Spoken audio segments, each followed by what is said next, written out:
Hello, everyone. Welcome back to Streaming Alchemy.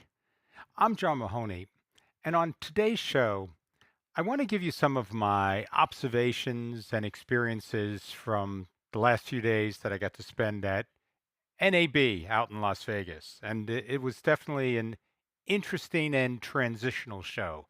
So I'd like to share all of that with you. So before we do that, I'd like to invite everybody, please. We love the interactivity, so comments are appreciated. If you'd like to join us live on air, we have a URL posted in the show notes that will tell you where to go, and somebody from the studio will get you on. So, it would be great to have you be part of the show with us.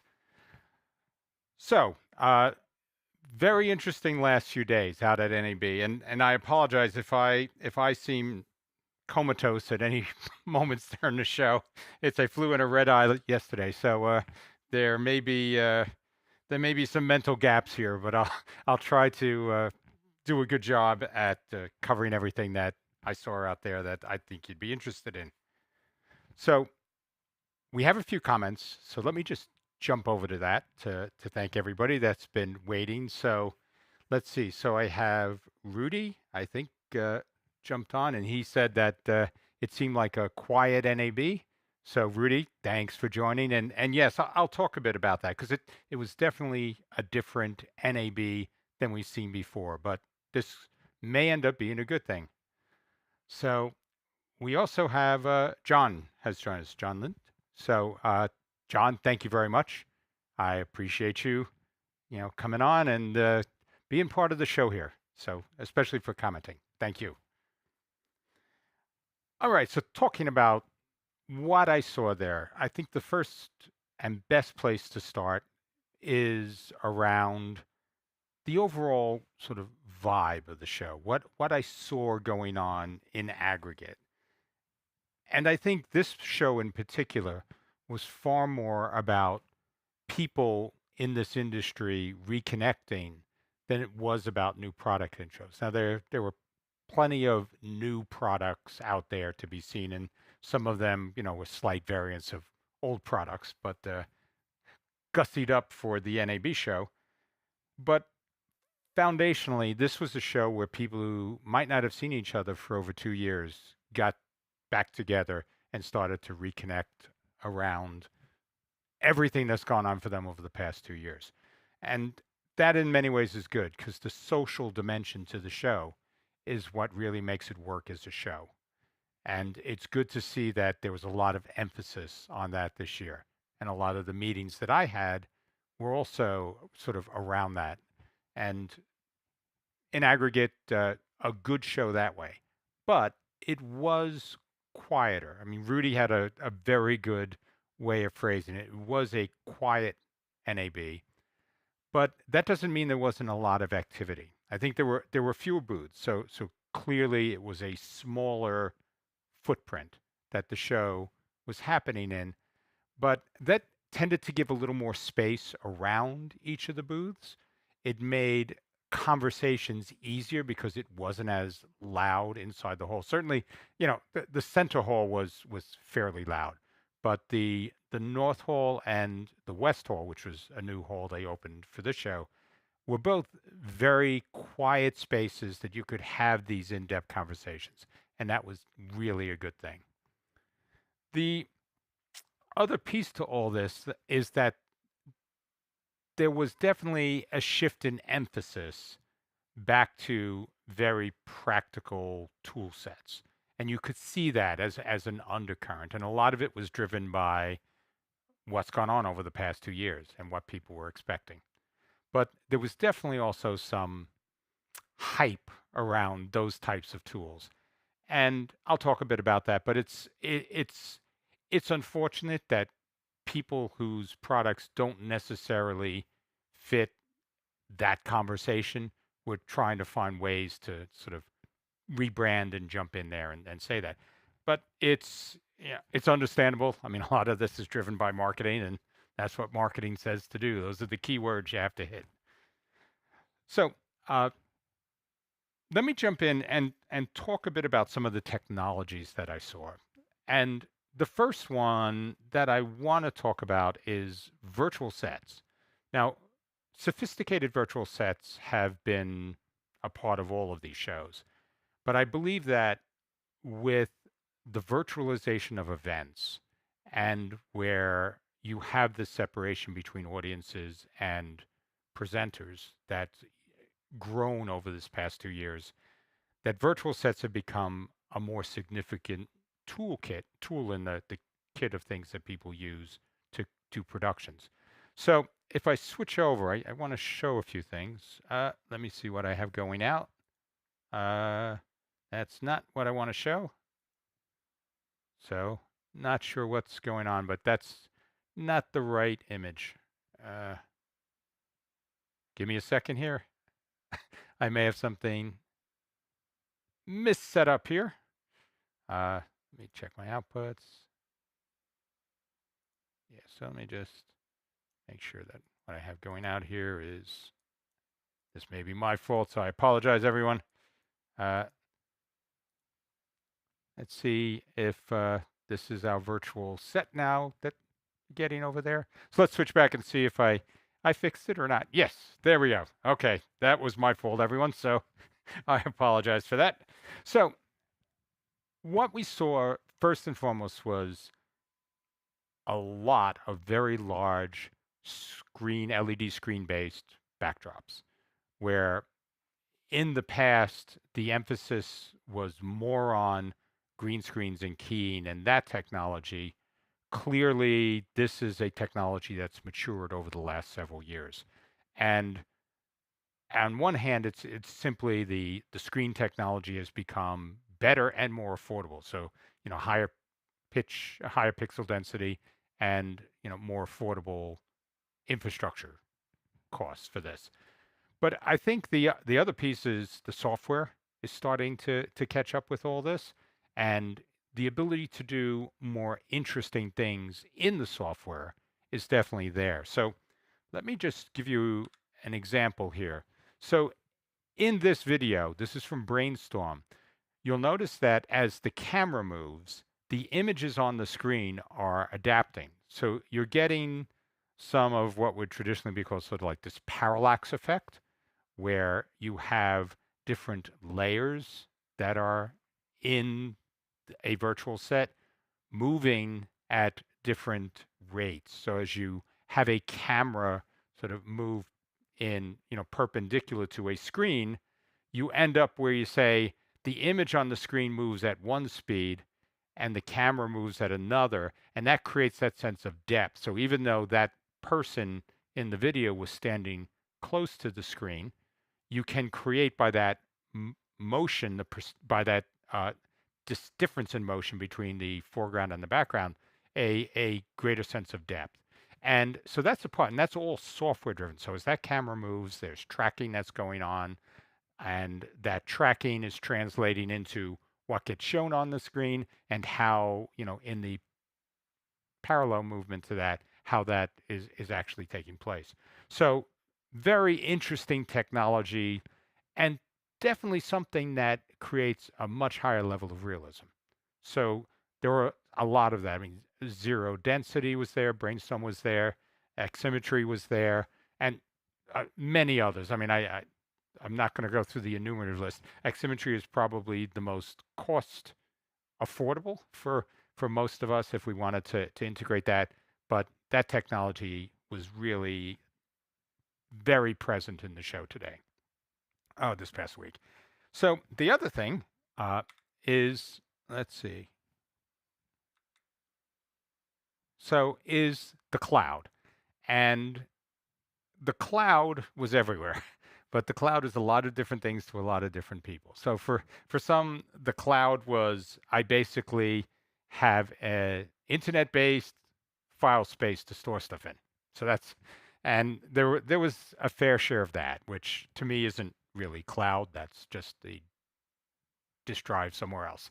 But other people were actually trying to do things with cloud that make sense. And a good example of this, which probably touches a lot of us, which is why I'm using this one, is what Blackmagic introduced with Blackmagic Cloud. It has a component of it, which is that common file share. But what makes this exceptionally valuable is the fact that it lets multiple people work on a common project in different dimensions of that project simultaneously.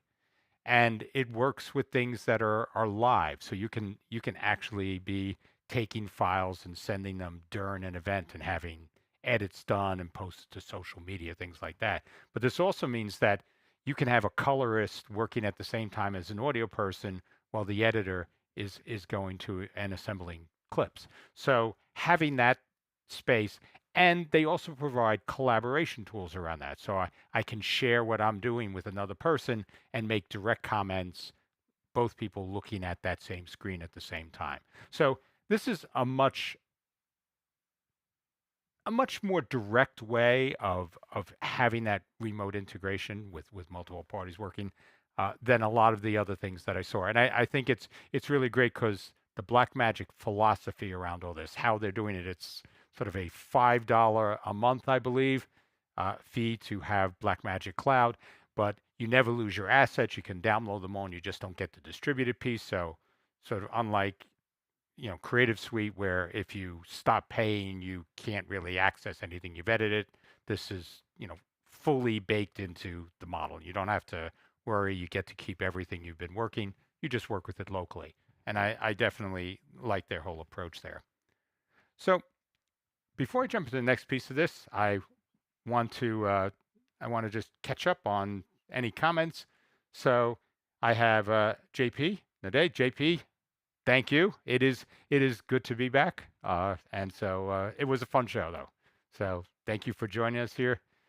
And John mentioned that he says he rarely gets to join these live streams. So I'm glad you got to do this. And hopefully if you have anything you'd like to contribute, please feel free to, to post and share. So thank you. And John's saying there's no reason to apologize. I like to be prepared, but every now and then something slips through the cracks. Okay, so let's take a look at the next thing, which is REMI, where people talk about remote production and how do you do things from a remote location. And so what I'm going to show here is first is the Frame.io, because there's a couple of REMI providers that give you this ability uh, to share collaboratively. So Frame.io is a good example of some of the stuff you have going on with REMI, where you can be, editing at the same time you're doing a live event and sort of sharing that. But it's also, sort of in that middle ground between cloud and live sharing. So definitely an interesting product, but it's this whole segment of how do I actually take and build distributed crews is really the other piece to this. And so you have folks, and probably one of the best examples, and I borrowed this photo from the PI Engineering's website, so I apologize. I spent time right around the booth and I never took a picture of it. But Joe DeMax, if you don't know, he's Central Control. He's done an incredible job building out that product. He produces a product that gives you this type of remote production control. So some of it could simply be I'm working with a keypad and driving local systems, but it can also work across things like AWS, where you're saying, I have multiple systems and I give myself one control interface that controls all of those. So that's another dimension to this remote integration model for production that's been really evolving over the past few years. And there was a lot of people focusing on that. How do you take and do switching in the cloud? I mean, AWS was there with a fairly significant presence. Microsoft was there again with more of this, remote presence type of technologies as an underlying platform. So definitely something that is evolving, and we saw a lot of there. And I think that's important. As we look at these things, some of these tools are going to be directly useful. Some of them are simply pushing technology in ways that make things easier for us. So we may need not to have a highly distributed production, but you may need to turn around and say, gee, I can't get somebody to the set for something like doing, lower thirds for CG or whatever. Now you have another tool that sort of fits in the toolkit. And I think that's important. So as we look at these things, we'll definitely see a lot more advancements going on. The last thing, though, that we have here, let me see if I jump over here for a second. Uh, okay, so the last thing I have here is something on augmented reality, which was another thing I saw a bit of. And so this is sort of spinning off of virtual sets. But if I go here, I have a small video that I can share here. So, okay. So let me play this. So the elements that are in the foreground, those are all augmented reality components. And I just filmed this off of a monitor. This was in Zero Density's booth.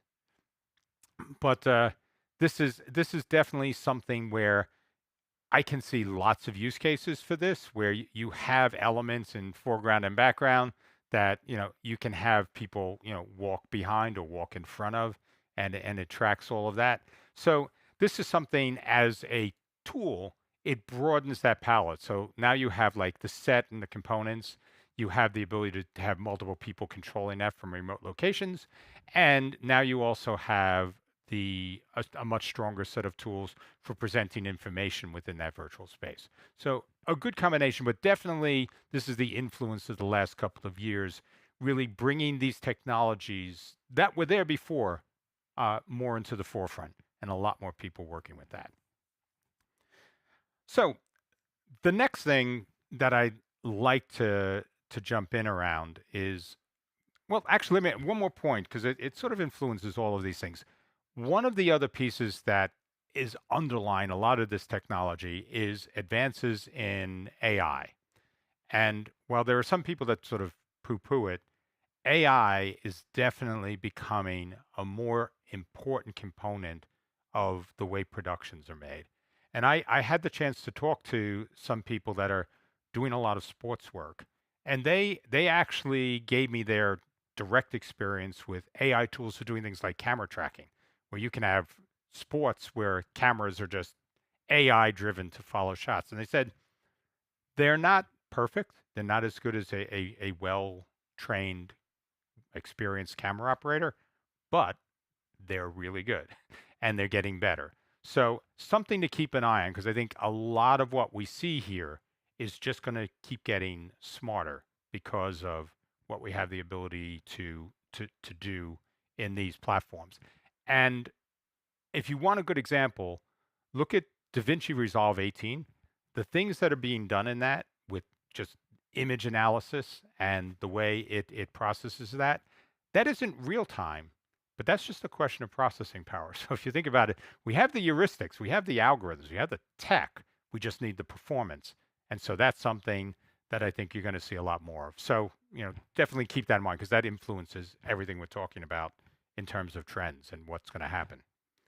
So the next thing I want to talk about is some of the vendors I got to see, and that's always a fun thing for me because these are people that I've had a chance to work with, and just build friendships with. So the first one I want to talk about is PTZ Optics. Uh, the folks at PTZ Optics are, they are definitely they're very very much a, how can I put this? Everything they do, they really focus around supporting people, sort of bringing that very personal touch. They are very connected with their community over the range of social networks and productions that they do.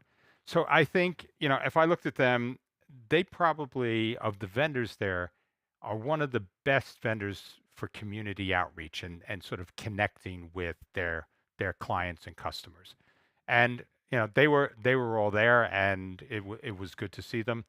They didn't have a lot of new technology to share. I mean, the Superjoy was there, which I've mentioned before. I'm a big fan of. They also have Huddle Cam, which is a part of PTZ Optics. They have uh, a new camera that does tracking that they were highlighting. But definitely, if you are looking for that type of support and connection with the vendor, PTZ Optics has that now. So that was definitely great to see with them. So let me just go here. Uh, so the next one that I want to talk about was BirdDog. And BirdDog probably had some of the most compelling new releases of any of the vendors that I'm going to be talking about today on the show floor. And now most people know BirdDog. They're sort of the NDI PTZ camera company, and they make the converters, and all of that is true. But where I think we should all start thinking of BirdDog is as a software company. BirdDog really is pushing the software as a core dimension of everything that they're doing. So, I mean, a few things. They came out with a new program at this NAB called Camera Director that allows you to pre-program shots and moves and to call those up dynamically. Ideal for things that have those sorts of repetitive motions, like in sports where you'll have racing cars come around a curve and then go off, and you can actually do these types of things where you can now program movements you need for that. So definitely something very interesting there.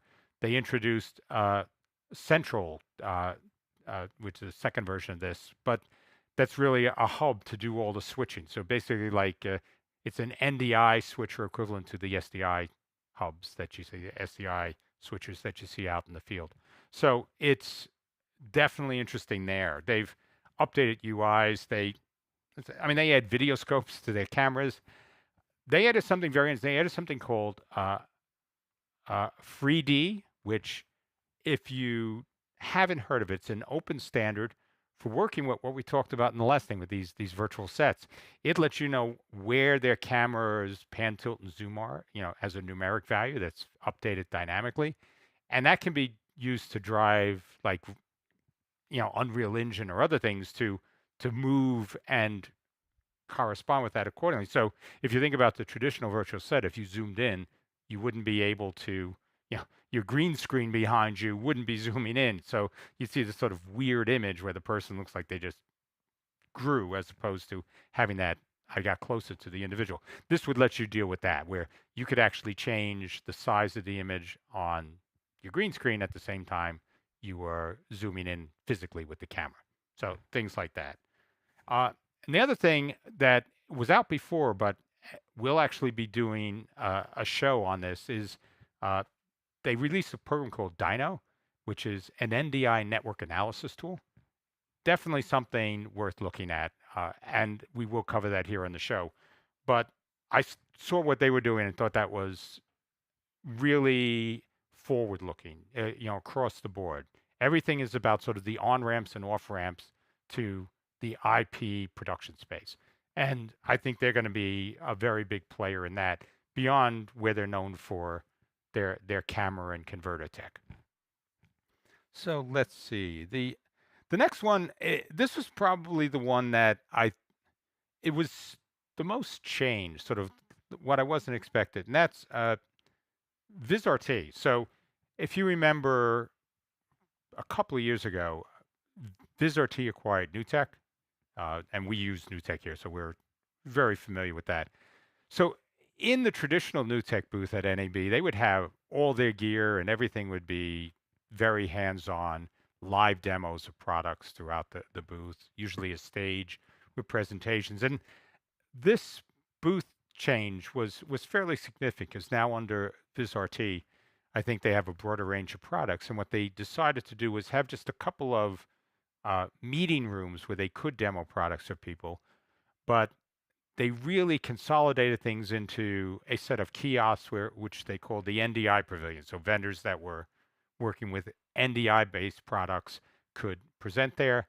And then they just had, a small sort of conversation space off to the side with that. If you see that little purplish sign over on the left-hand side, that was a history of NewTek, where it sort of goes from starting in Kansas up to the acquisition. And it gave people sort of if you were in that part of the Vizrt group, the NewTek world, it gave you an easy space to talk in. But it was very different. I think a lot of people were coming expecting hands-on, touch the control panels, play with the software. And so this was very different. But I think in a lot of ways, it was very much in keeping with the tone and spirit of the event, which was about connecting again. So I applaud them. I think it was, definitely a good move, albeit different than what they had in previous years. So I guess the next one is probably everyone's favorite big little company, which would be the folks at vMix. I got to spend time with them. They're a great bunch of guys, and they've released vMix 25, a few months back. So that's something that they were really, promoting and demoing there. We think there's a lot of cool underlying capability inside of vMix. And that's why, with the scripting and everything else we do, that's why we focus so much there, because it exposes so much of that as a technology out. And we love them for that. That's a great thing.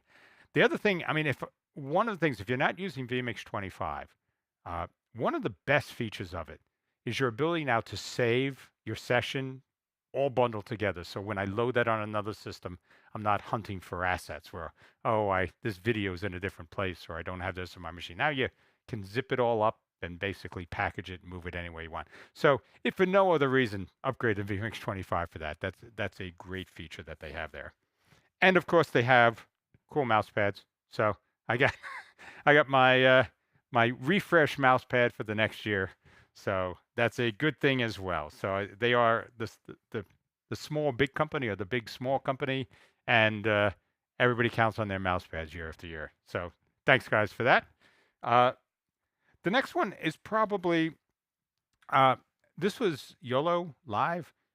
We did a thing on their YOLO Box Pro, and they had a small booth there. I mean, they have more restrictions about traveling, but some interesting stuff they're doing. And as a small sort of switcher company, I think they have some interesting things to offer. They definitely continue to upgrade the software. So some of the things that are in that they were talking about this show apply back in the line through the Pro and as well as their new products. And the other thing, if you look at this device over on the right hand side of the screen, this sort of upright monitor, I don't have a pointer I can show here, but that upright monitor with the camera above it, that's something that hasn't been released, will probably be released later this year. That's designed for doing things like Instagram lives, where I'm guessing they are effectively building that as a sort of a mobile device, which is supported by Instagram, under their terms of service, and giving people a way to do these Instagram lives you know, in a different sort of footprint as opposed to having to hold the phone and do that type of thing. So I applaud them for that. I think they have a lot of innovation going on there for a small company, and I look forward to seeing how this stuff plays out. There's just a lot of cool stuff they were doing. And the last one that I want to talk about here is, is Adobe. And what makes them interesting is they actually earlier this year acquired Frame.io, and they actually just took and bundled, a basic version of Frame.io into their Creative Cloud suite.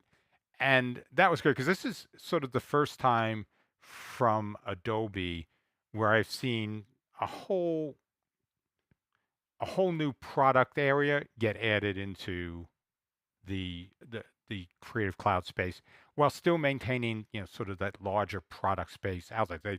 Frame.io still has an independent product that they launch under the Adobe banner. So definitely interesting there. And it's good to see that a lot of these vendors now that have these subscription services are becoming a little more aggressive with adding value. And, Frame.io is really a good fit for all this. It also isn't locked into Adobe only products. And that's the other thing I wanted to call out here.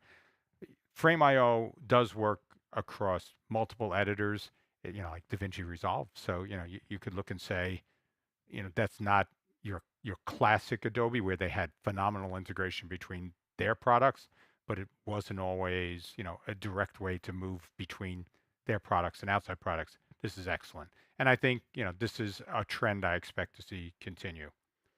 But probably if I had to say though, the most important vendor to me that was out there was Dunkin' Donuts. So I was able to survive because I could caffeinate myself, and I want to thank the folks at Dunkin' for playing their part in keeping me awake throughout the entire show.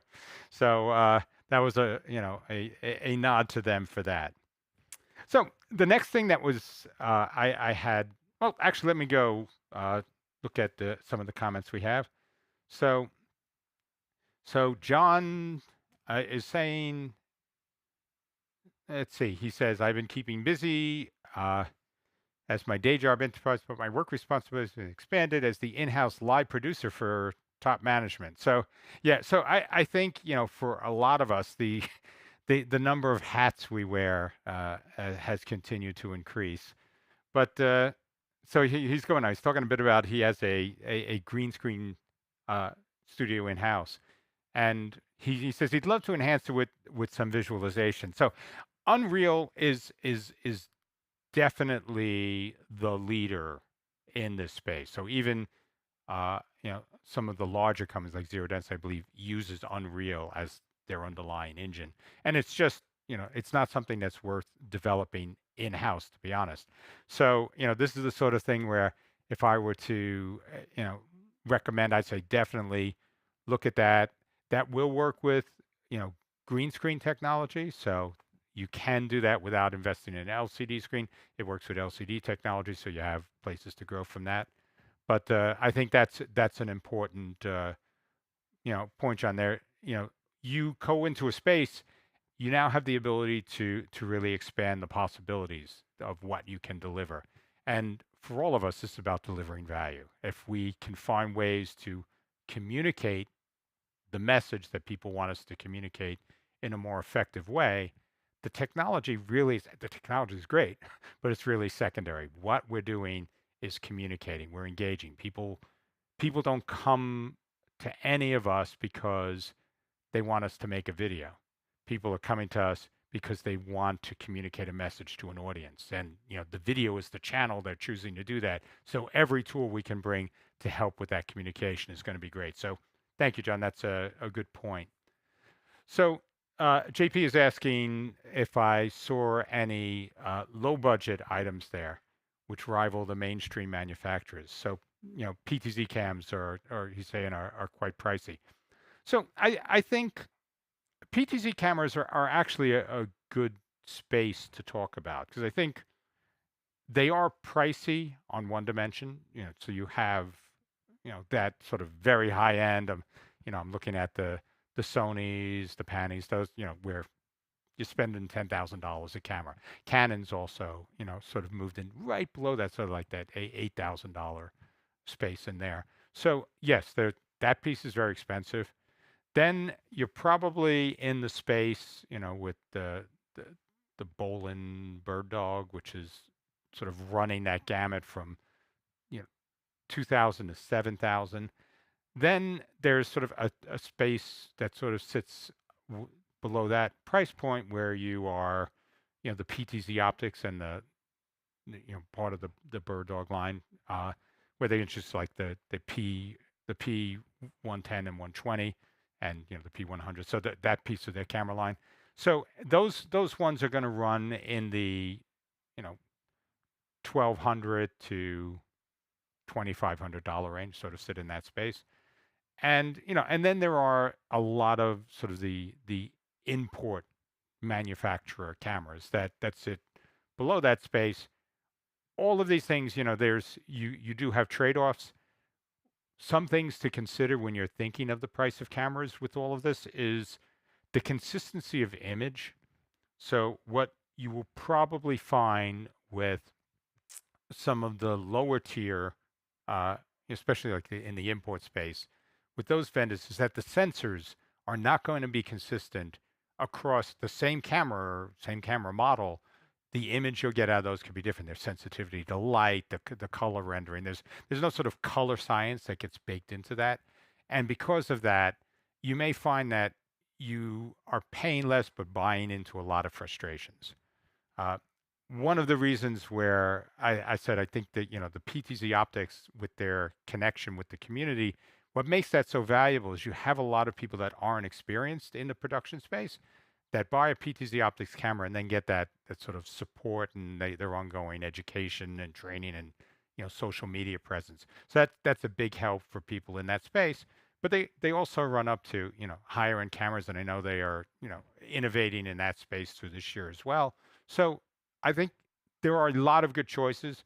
There are trade-offs in the choices, and it really is just finding the one that makes the most sense for what you need in terms of consistency and budget.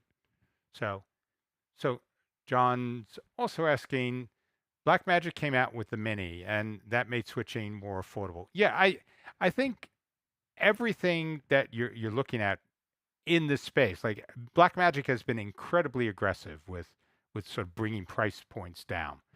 I mean, DaVinci Resolve used to be, tens of thousands of dollars. It was a very high-end colorist tool, and now it's free and $300.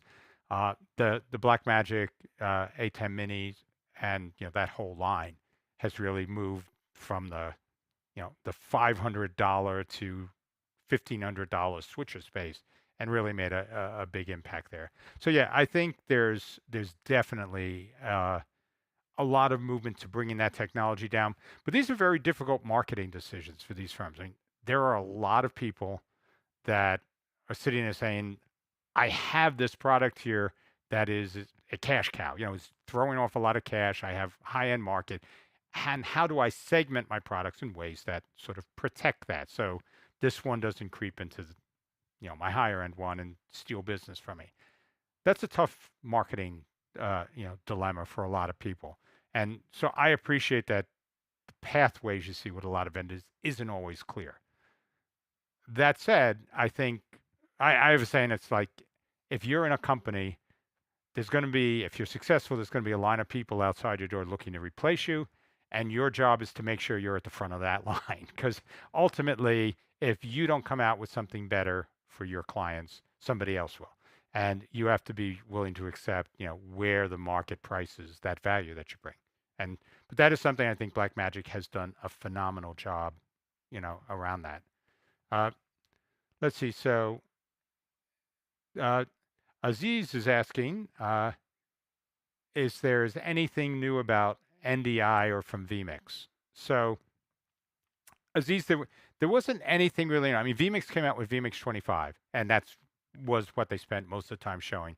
Nothing specifically different there. Uh, NDI 5 has been out now for probably about half a year. There there are continued refinements to that. I know, from the development side, NewTek is working on, you know, continuing to move that forward. So that is not something that is, in any way sort of stalled or stopped. But as I mentioned, this wasn't that type of NAB for those types of announcements. So I think you're going to see a lot of new stuff around, NDI coming out in the future. A lot of NDI product. I mean, adoption on NDI, probably the biggest announcement is that you have Grass Valley, where Dr. Andrew Cross moved from NewTek, or from Viz over to Grass Valley.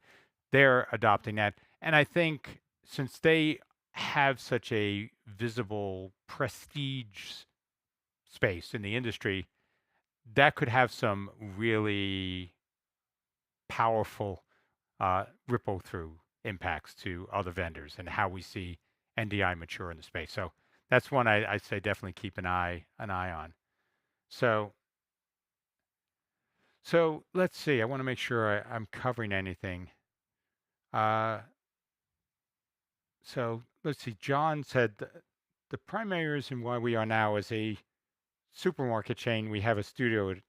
Okay, so John's talking a bit about why they have the studio, and he's saying it allows management to communicate with confidence, and that is really important. I think one of the things that everybody learned is that even though technology can do certain things, it isn't necessarily designed for people that aren't comfortable technically to operate, to work with. And a lot of these tools they're great when they work for the person. It's like I can recognize my camera, all that stuff is great.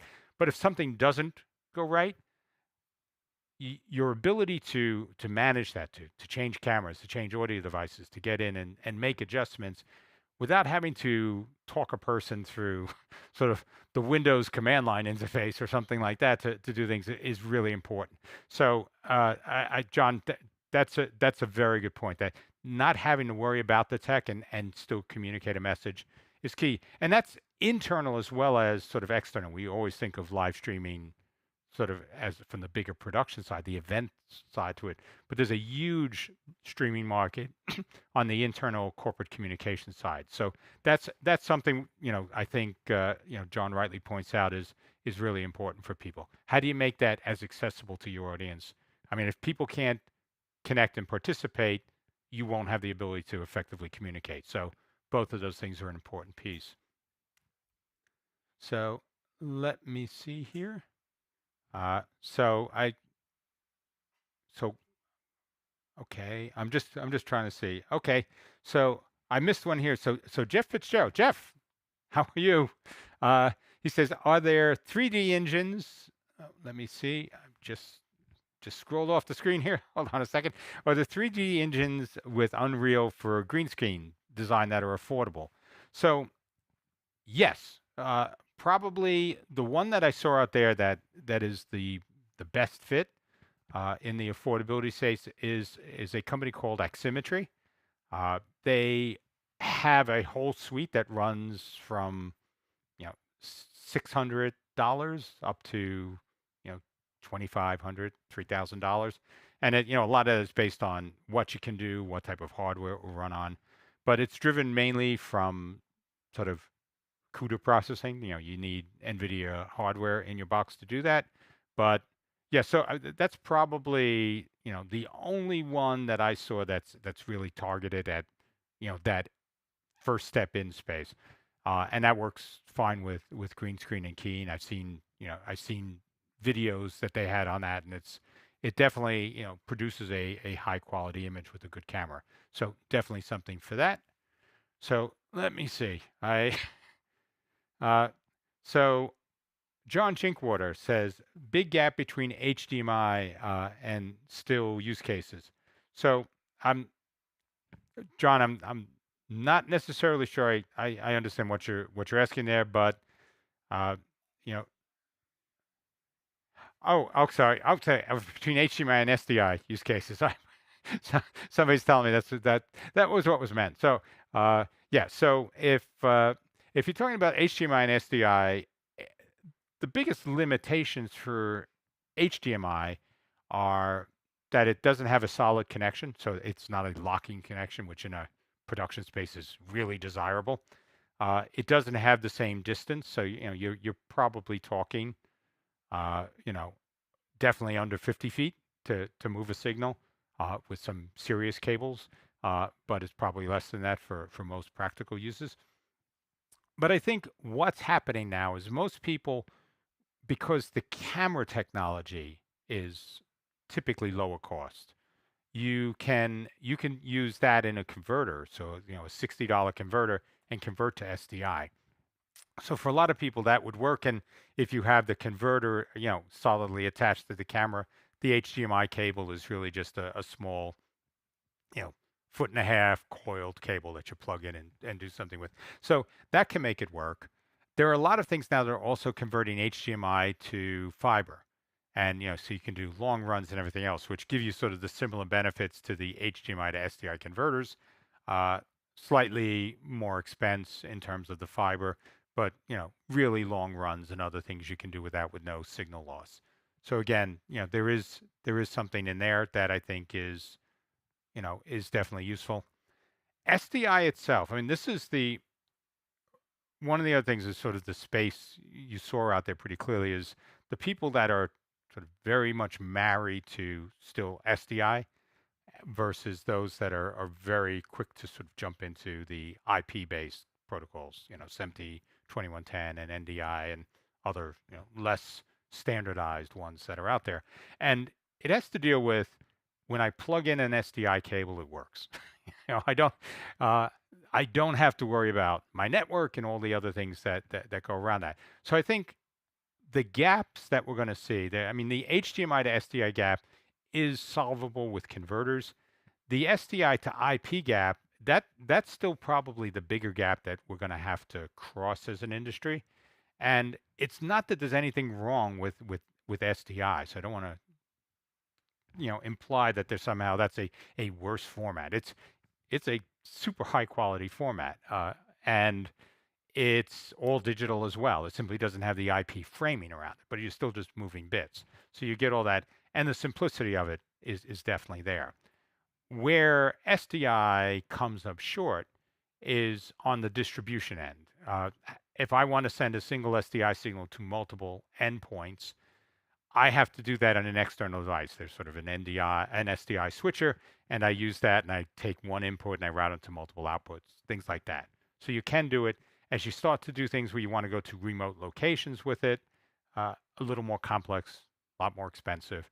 And the overall infrastructure for SDI tends to be much more expensive. The NDI SMPTE 2110 space, that requires much higher network infrastructure.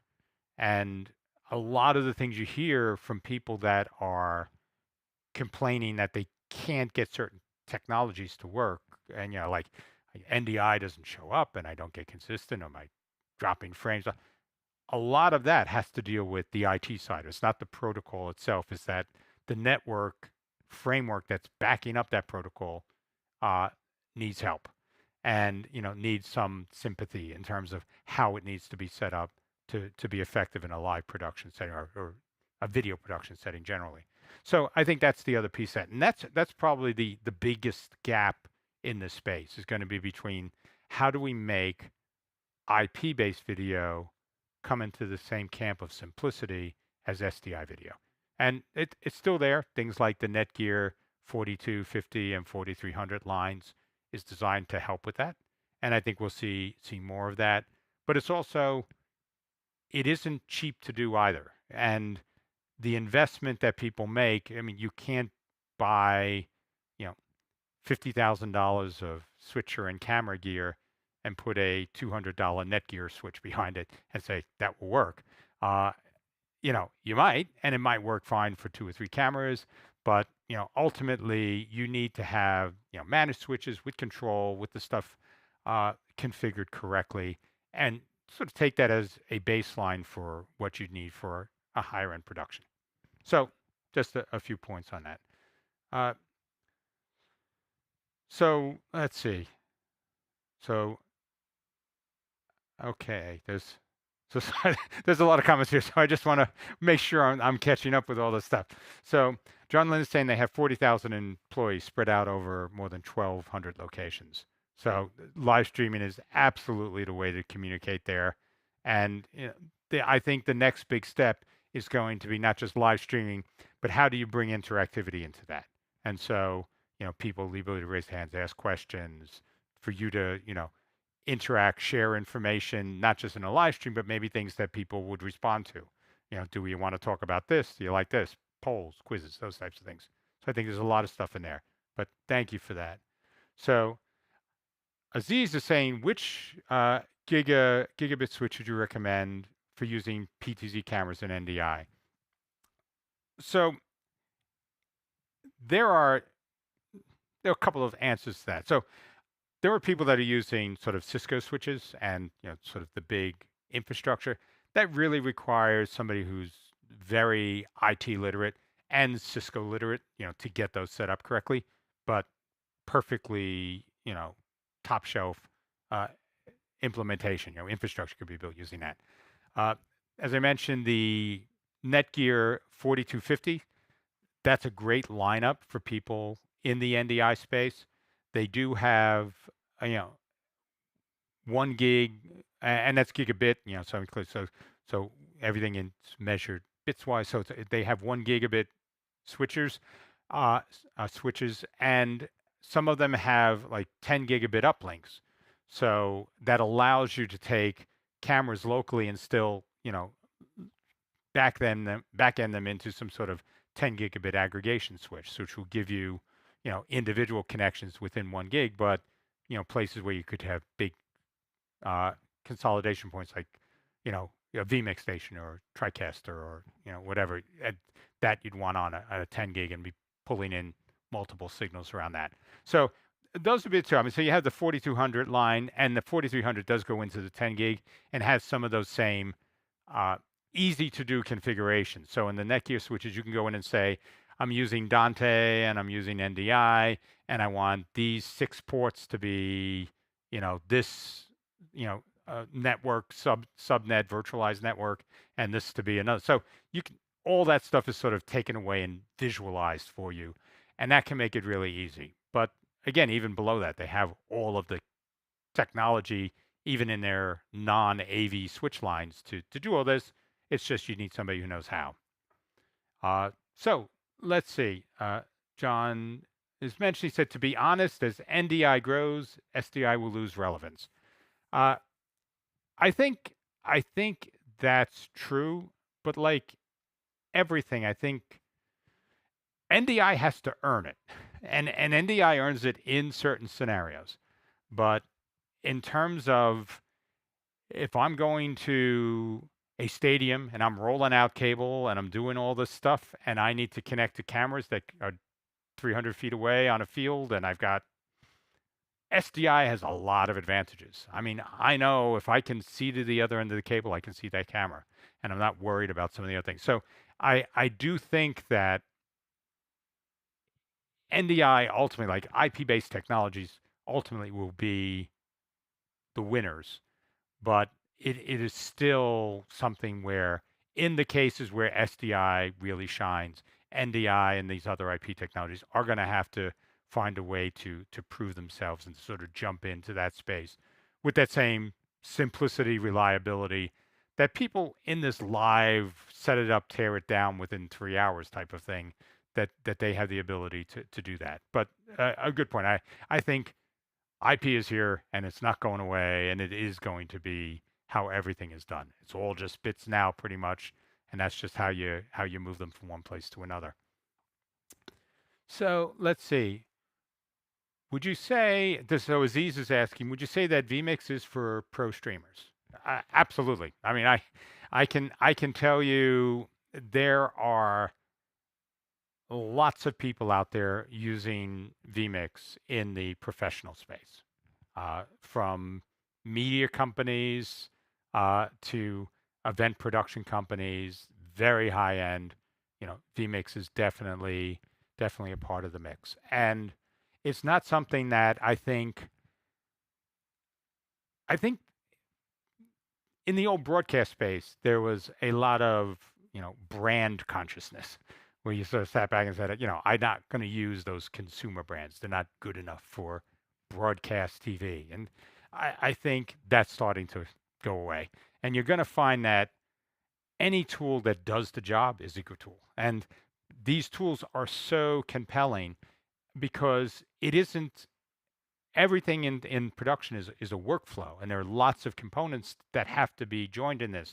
So even though we're switching on a TriCaster, all of the comments and all of the things we're doing around interactivity is coming from uh, vMix Social, and everything I'm showing on the screen is coming from vMix 4K that I'm running here. So these things all interact, and sort of to John's point before with NDI and other technologies, ultimately winning out. This is why they're going to win out over time. It's because it's an integration point. NDI is more than just a transmission protocol. It's a global communications protocol, and it allows me to go cross vendor. And I think that's going to be a big piece of this. And absolutely, vMix is a win for people in the pro space as well. So no worries there.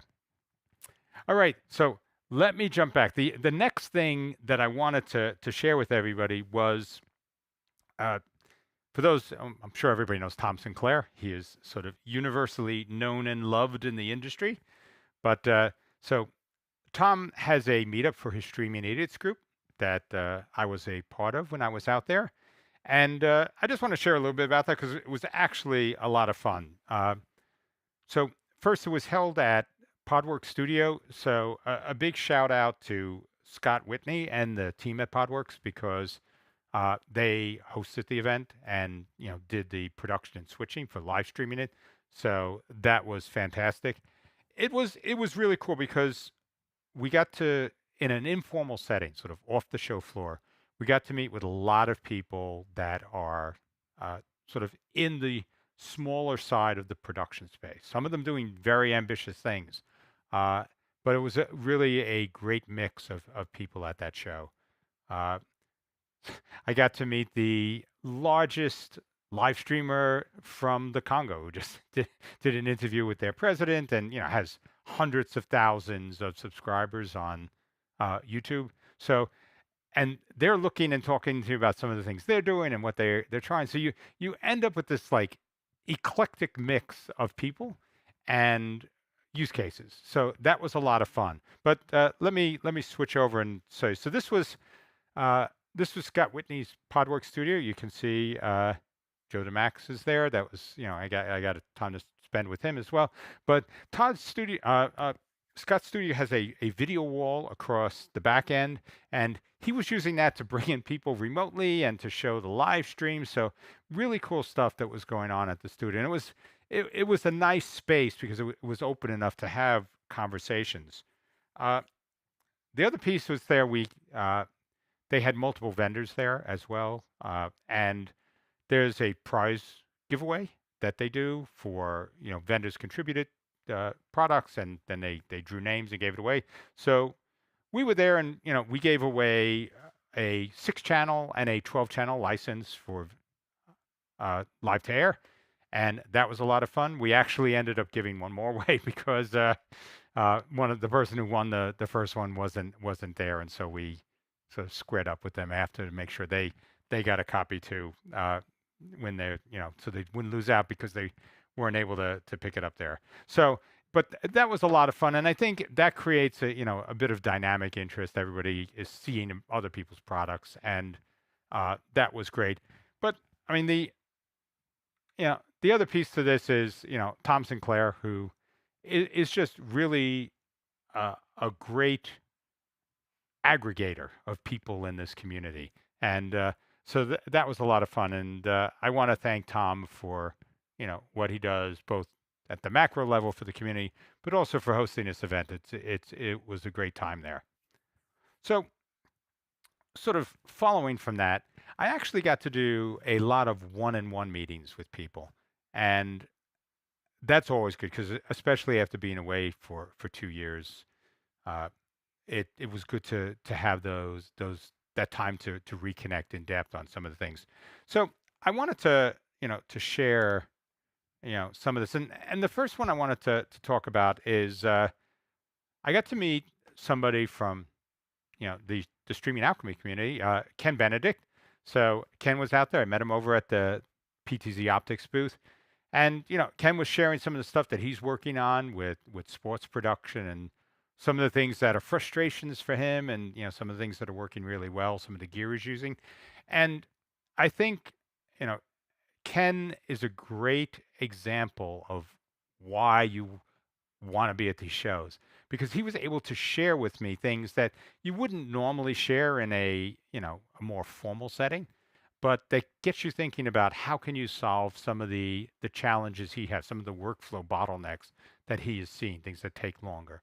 And I think that's great. And the fact that you get to have these face-to-face meetings is phenomenal. So Ken, thank you for coming over and saying hi. That was definitely fun to meet. Uh, the other person is I was over at Bird Dog booth. Met with Eamon Drew. I've known Eamon since Bird Dog has started, and he's a great guy, more on the marketing side. So it's always fun to talk and get his perspective on, how Bird Dog is positioning their products and that. But a lot of fun talking with Eamon, even though it's was a busy booth, and he took the time to chat with me, which was great, and that was a lot of fun. The next, of course, I had lunch with Tom Sinclair, and we talked about a lot of things, and I think that's always good because this is it's a small community. Even though you look and see the massive numbers, so many people know each other, and it's good to get to foster those relationships and grow them. So again, another great use for having these types of conferences and events, but a lot of fun getting to talk to Tom outside of the Eastern Shore Broadcasting Streaming Idiots camp, and just talk about production and thoughts, and where the future of this industry is going. So Tom, thank you for the lunch. I definitely appreciated that. Next, I got to spend a little time talking with Tim, and you know Tim Tim Vanderberg is he is exactly what you see on screen in person. He's phenomenal sense of humor, very deadpan, uh, but very quick and very witty, and really deep knowledge of the space. So it was very nice, and I have to say that I know that uh, the folks from vMix typically don't do these types of selfie pictures, and I appreciate Tim agreeing to do this for me to share, but a lot of fun to meet. I think you see the personality of these companies in the personalities of the people that run them, and that definitely comes through with Tim and Martin and vMix, and they tend to be sort of a very good complementary fit, where Tim has the outward communication, the sort of the way to connect with people, and Martin has the deep technical insight into sort of the product depths and how that all goes together technically. And anytime you have those two elements in a team, there's lots of good things that's going to happen. So Tim, thank you for taking the time to stop from the busy booth. And the vMix booth was very busy this show, and spending some time to talk with me. So let's see. So of course I had to pull this picture, and I apologize. I spent probably more time talking with Paul than anybody else out at the show, and I didn't get a selfie with him or anything. I'm not that sort of native. Anytime I see somebody, I'm pulling out my camera and flipping it around to take selfies. So I just pulled this off from the PTZ Optics site, but a lot of fun talking with Paul. As I mentioned, the whole crew for PTZ Optics is out there.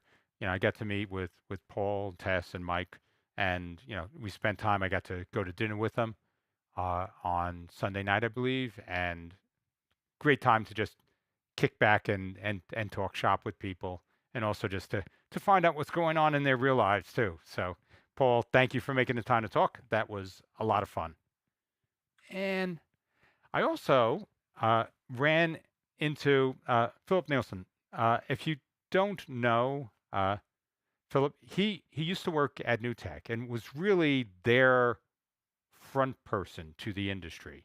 He was, he is the reason TriCasters are used in so many productions and so many industries. He was the man out there sort of selling, showing, training, and connecting with people.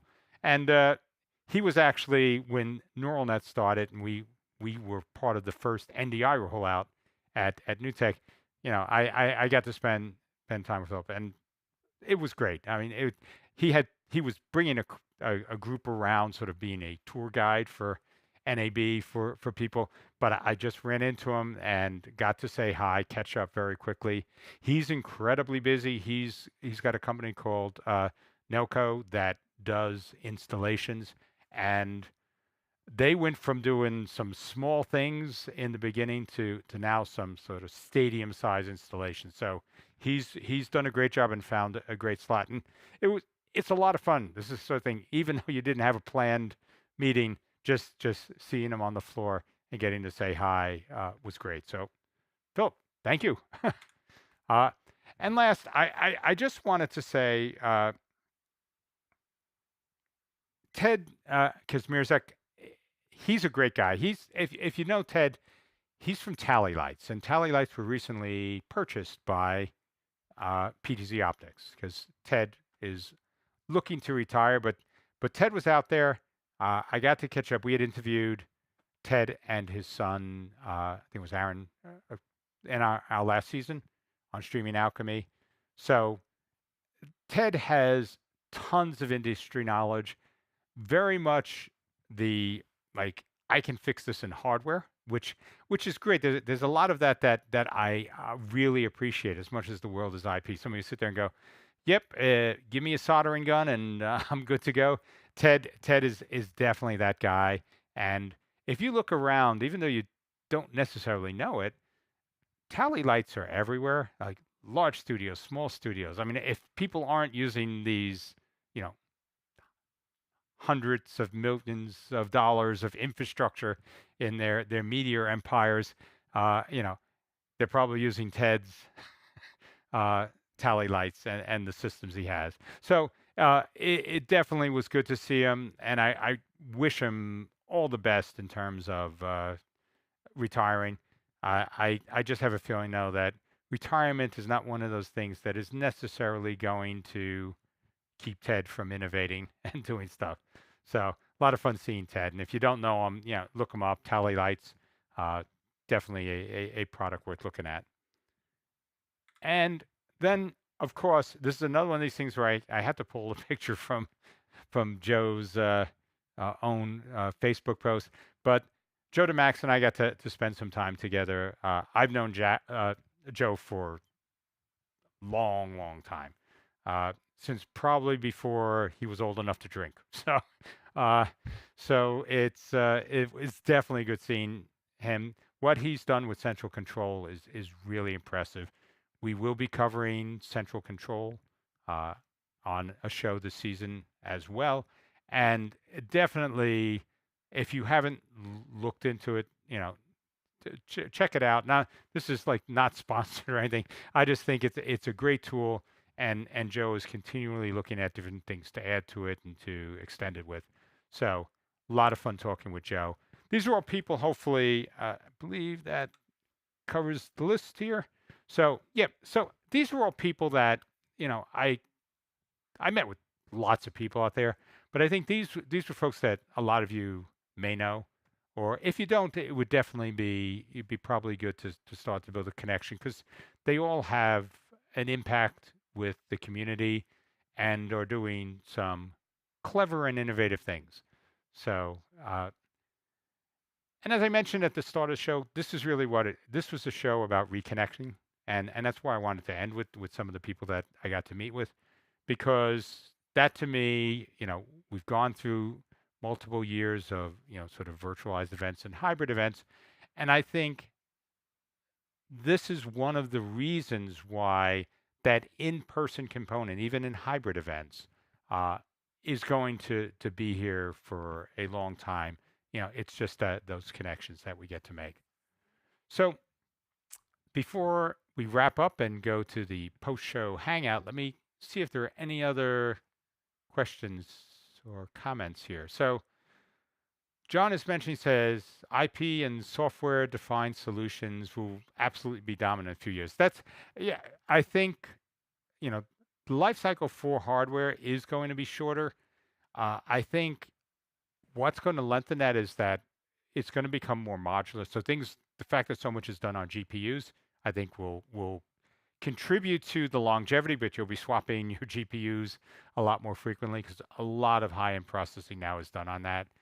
Uh, I also think that the concept of software defined solutions will definitely continue to evolve and embrace a lot more in the industry than we have today. And as I mentioned all the way at the beginning, I think AI is another piece that sort of in this space is going to make a difference in how we do productions and run shows. So let's see. So John Lynn's also saying purpose-built hardware is expensive and needs a certain length of life to be a good business. So yeah, and I'll be honest. I mean, we love our TriCasters, but the biggest challenge you always have is that the software is married to the hardware in those TriCaster units. So as the box gets older, you're like, I love the software. I would just like to run it on something that maybe is twice as fast as before and can handle more complex things that it couldn't handle on the older hardware. So it's not that the units ever stop doing what you bought them to do, uh, but there's just you're always trying to push and to do more and to expand with it. So I agree that coupling can be difficult. And one of the advantage to software only solutions is that you can continue to up the hardware and grow as the software evolves. So you sort of are paying for updates to the software, or even if you're going subscriptions and things like that, where you just get the newest versions, but then you can continually, at intervals, put new hardware under it to power it. So definitely good. So let's see. So Aziz says, which books or courses would you recommend for us Europeans about vMix? So the the first place I start is Streaming Alchemy, of course. Uh, we do cover a lot of vMix. Uh, the but in all seriousness, I'd probably go on to vMix's YouTube page and look through a lot of the videos they have. They really have a lot of step-by-step type tutorials, and I think that will definitely be helpful. And there's just a lot of good communities, especially on Facebook, where you can go and ask questions. Uh, Tom Sinclair and Streaming Idiots, they have a lot of focus around vMix there and a lot of people using it. So I think if you're not part of Streaming Idiots, I would join that group and participate there. And, it's the other thing more than anything else is use it. Just pick it up, set a goal for yourself. Even if you're not using it yet in a production, set a goal. I want to be able to do this with it and go and work it until you get it. And then, in some ways, doing that before you go out and sort of see how other people do it lets you be a little more innovative and you learn in the process of trying to figure this out. So you'll learn a lot of peripheral things that will help you. So that would be my recommendation. So let's see.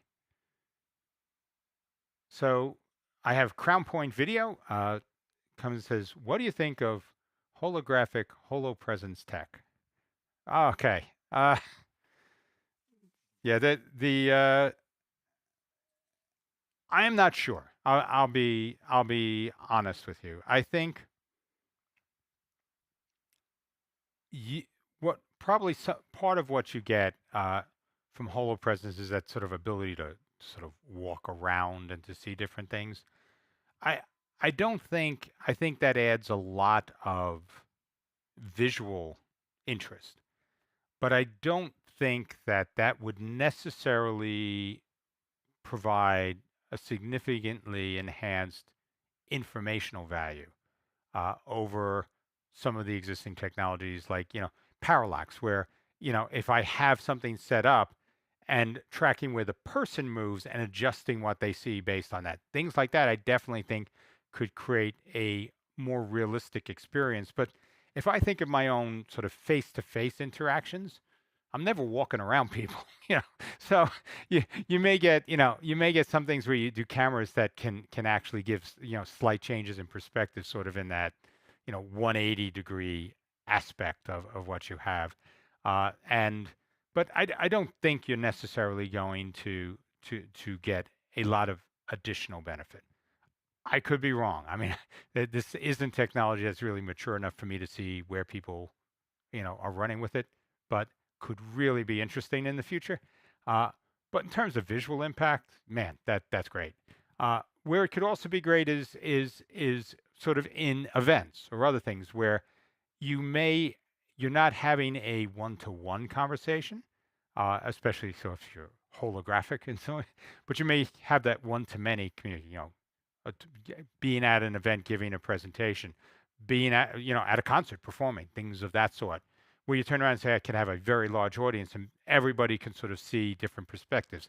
It could definitely be useful there because that would give people a more native experience to simply looking at a flat screen where you see a person from different angles and that person is moving and potentially moving across a space where you'd get that perspective change in a more natural way. So very, very possible, but really cool if, to see that.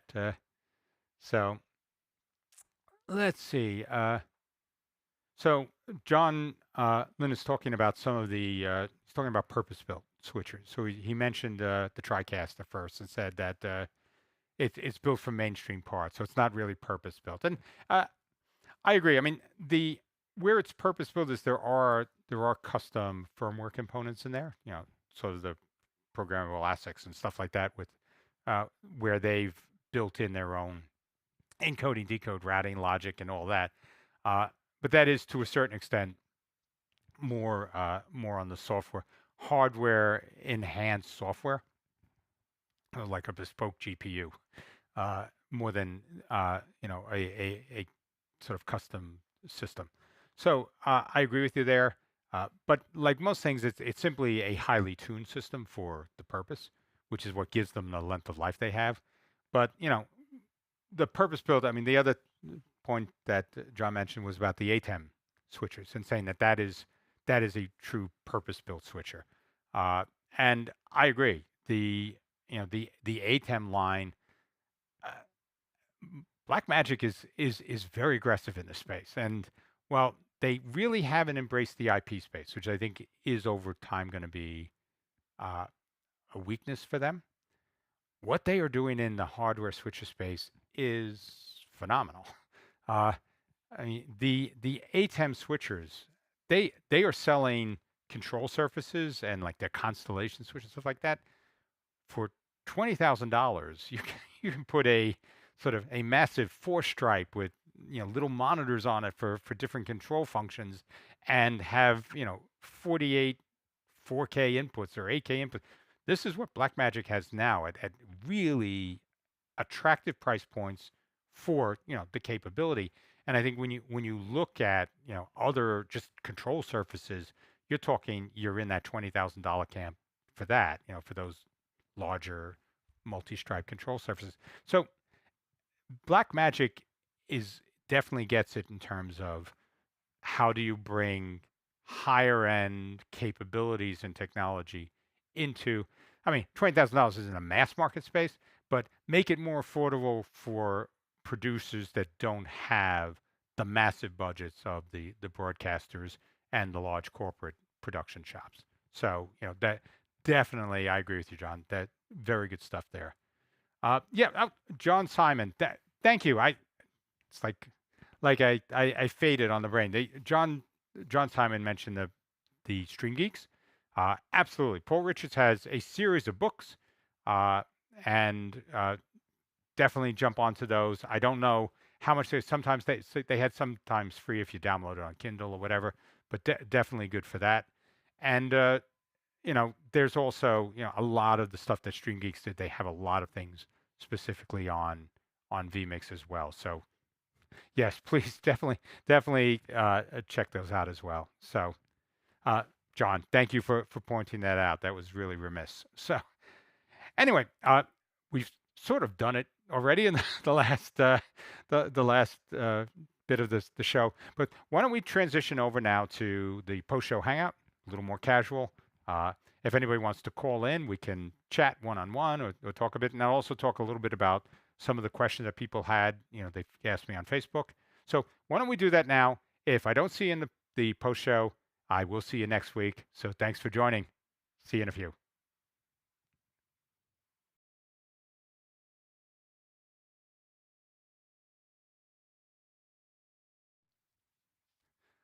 Okay, welcome back. So we we are now in the more relaxed stage. So I just wanted to, there was a few things that I didn't talk about. There was a lot of interesting tech out at the conference, and a lot of it is just people doing things because they can. So you see some of that thing. That's not going to last forever. But you also see a lot of people that are trying to think of innovative ways to solve current problems. I'll probably post some videos I took, but they have like these transparent monitors that I saw this at LG's booth, where you can look and you can see through the monitor, but you can also see a picture on top of it. And that's not something you want to watch a show on, but think of that in front of a display case where if I'm looking at watches or jewelry or devices, if I could just sort of touch the top on top of the device that I'm looking at, and that display case could then sort of go frosty white with all the details in text next to the device, or a little demo video of what that device actually does playing there. So you have these sort of interesting use cases where you can merge the physical and the virtual into this augmented reality space using these types of technologies. So definitely cool stuff here. I didn't mean to give the impression that there was nothing new there or nothing particularly innovative, but I do think from the show it was really all about that reconnect. So John made a comment who's saying, "I'm very impressed by the Blackmagic hardware." So yeah, the Blackmagic has done a great job. Uh, I think. The other thing that I was impressed, if you get a chance, watch the Grant Perry's introduction from Blackmagic to Blackmagic Cloud. I think philosophically, their approach to not trying to lock people in, to staying with open standards, to working, sort of in a broader ecosystem, and to do it at market price points that embrace more people, more of the community trying to do things.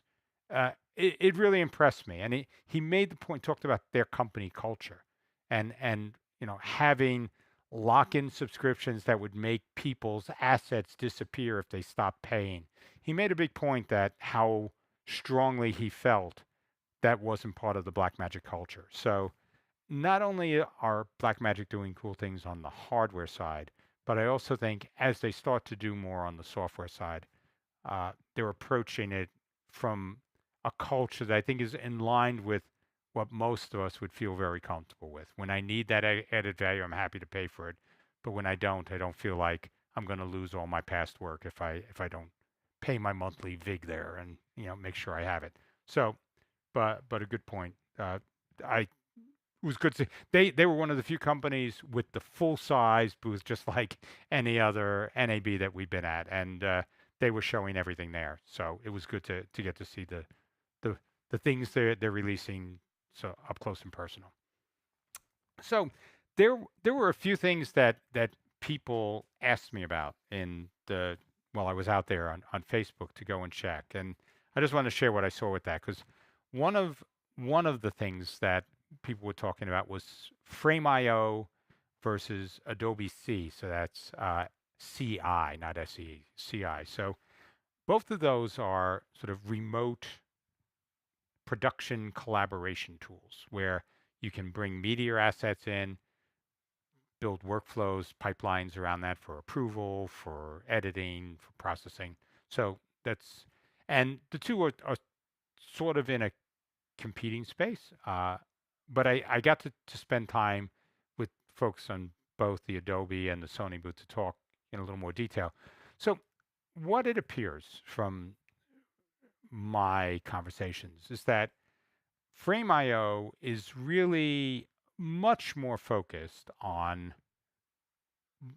the post-production aspects of video and how do you take and share videos that multiple people need to see, that multiple people get to comment on, and potentially that you can sort of have people do things in different locations and share that back and forth. It has a lot of simplicity. So some of the things it does that I really like. You can save the assets up there. It'll do transcoding to put the assets into multiple formats so people can download versions of video from proxy to full res.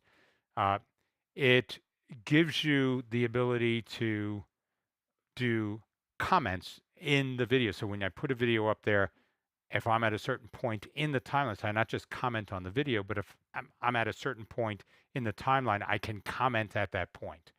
Uh, you can also comment over segments. So I can turn around and say, I can stretch and say, from 1 minute 20 to 1 minute 50, there's a glare coming on that screen. Can somebody in post go and sort of smooth that out?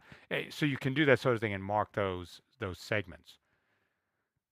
Where it fell short is that it doesn't really have any rich metadata.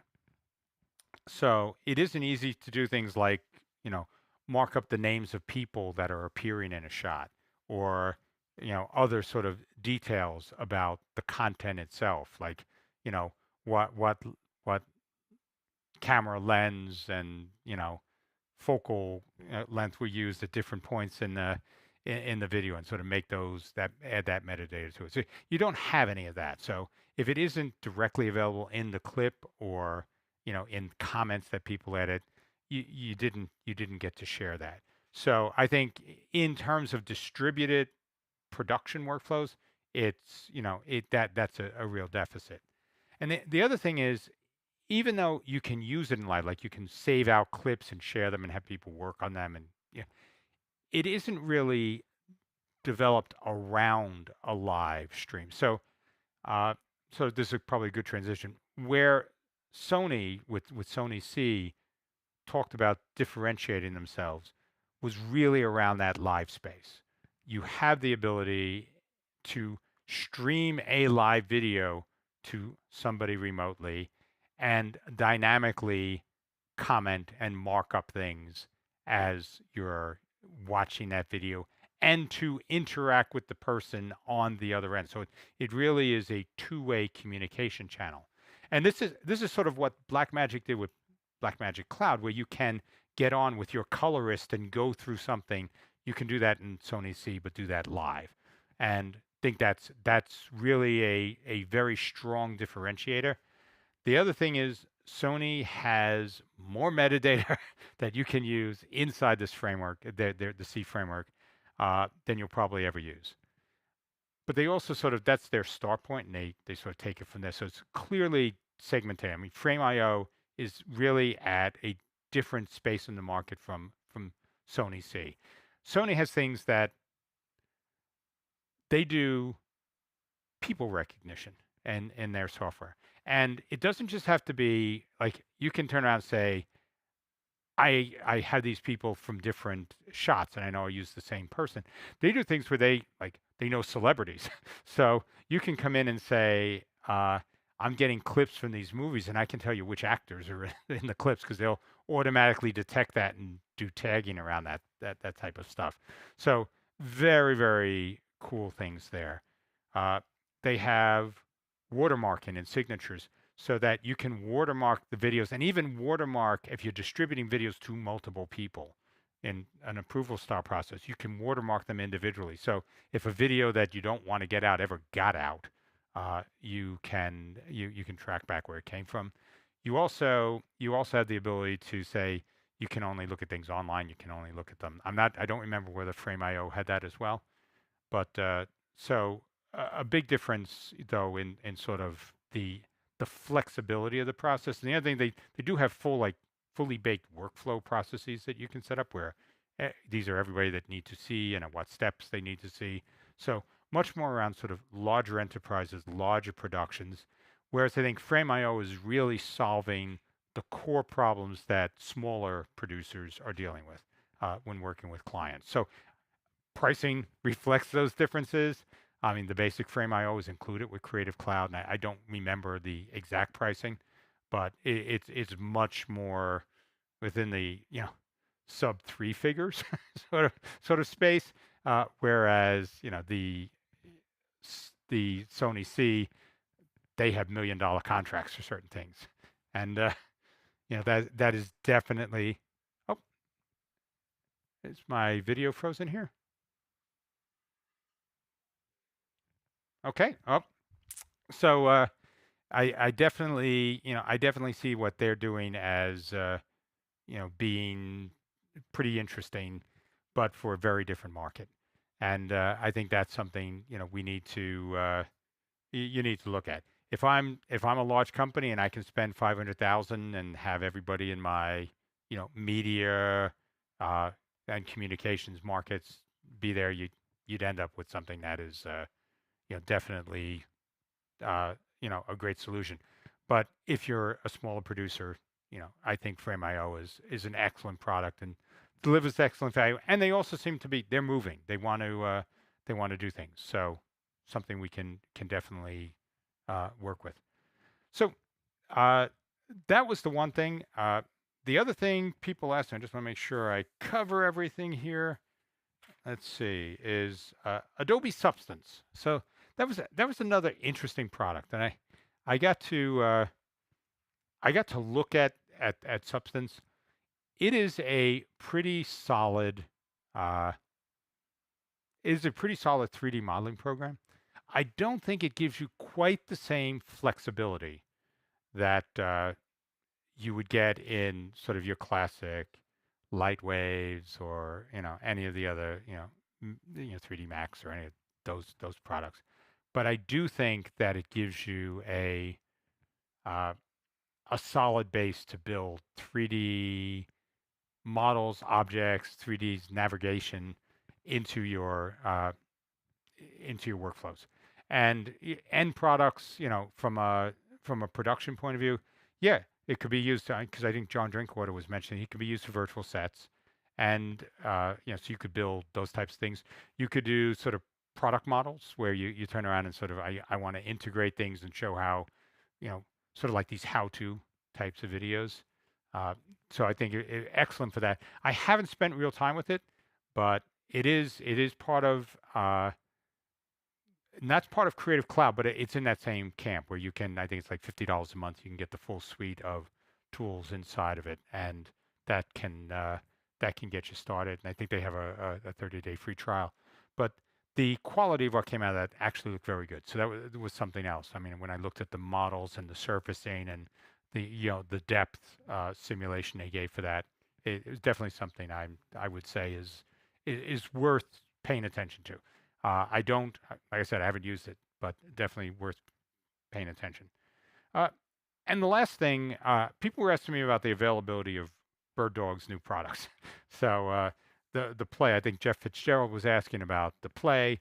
Uh, the In general, these products are going to be available, what I'm told, about a month, sometime in June. So we're sort of giving that, you know, giving that a shot. I know they were struggling with the same, uh, issues of supply chain and getting stuff over from, a lot of the things are built in China. So they had all of those issues from, the logistics right now in China with what's going on there and the lockdowns they have over to the actual shipping logistics. So, uh, but they felt pretty confident that this stuff would start coming in a month, and so in June we should see these things being there. So, definitely something to keep our fingers crossed for. To have some cool stuff coming out. So I'd like to see those products come in. So let's see. So Aziz mentions that automations in Adobe would be great.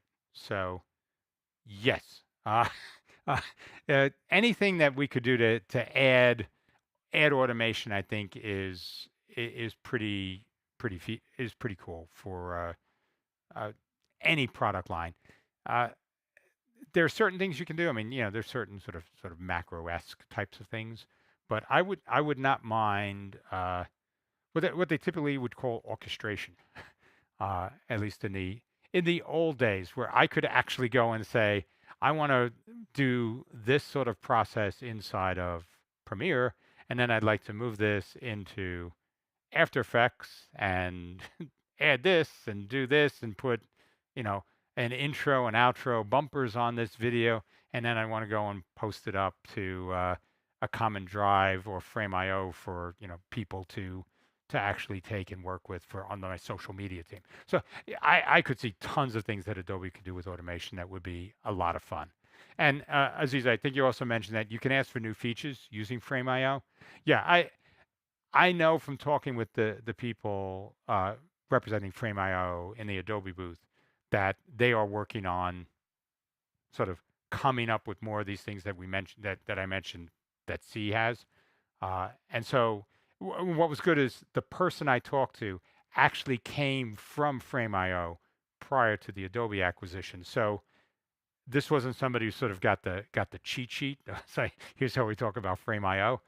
This is somebody who sort of worked in that team, and so they definitely had some insight into sort of the thinking and the pipeline specifically from the Frame.io side of the equation. So that was definitely good. So let me see if there's anything else here. Got okay. So let me see. So JP uh, was asking about auto tracking and follow cameras. So that goes a bit back. We had somebody spamming the comments. So I apologize. I gotta scroll around here a bit to see everything. But yeah. So the JP, the one of the things that I saw is first I mentioned that PTZ Optics has that baked into one of their cameras.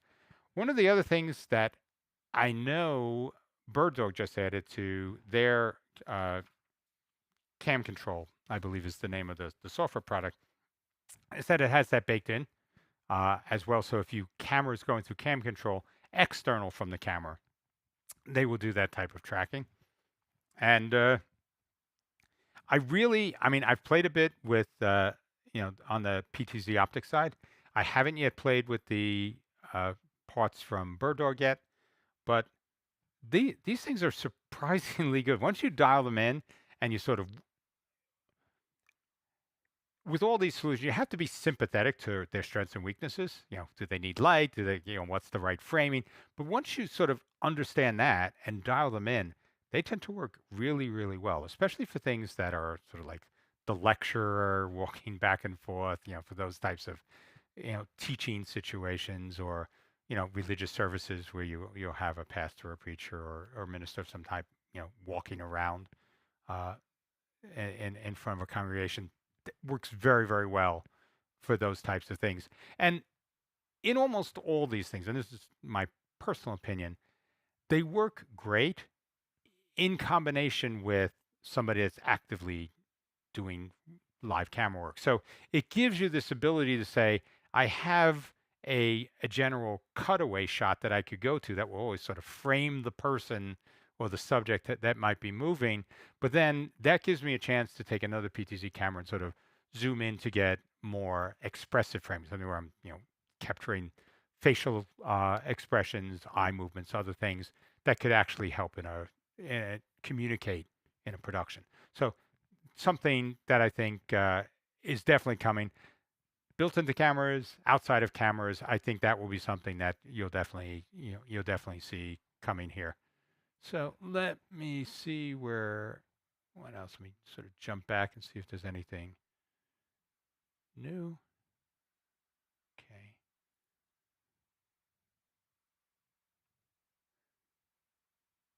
So let's see. Aziz is saying he's just wondered why Adobe didn't come up with this idea earlier. So yeah, it's interesting. I think when you look at large companies, and so it's kind of a good point in general. When you think of large companies, what moves the needle for them in terms of return? So if they develop a feature, how much money is that new feature going to add, or how many clients am I going to retain? Sort of the churn thing, or how many new clients can I add? So I think for a lot of these things, until Adobe saw, so that, like Frame.io was something that it had a value on its own in a higher end context, but it also could fit into the Creative Cloud suite, which is where they sort of funnel a lot of their development efforts. That wasn't a clear answer to them. And that's why, even though something may make complete sense as a production person, where you sit there going, everybody needs this, why don't you just add that? It may not, from the business side, necessarily line up with where Adobe sees an enhanced benefit. And I think once Frame.io became, available in the market, and they had developed something fairly fully featured that appealed to a breadth of, you know, price points, then it made sense for them to get it. So I think that's probably what you're seeing with why it took so long. But I agree. A lot of the stuff really should just be, it should have been there all along. So let me see if there are any other things here. Okay.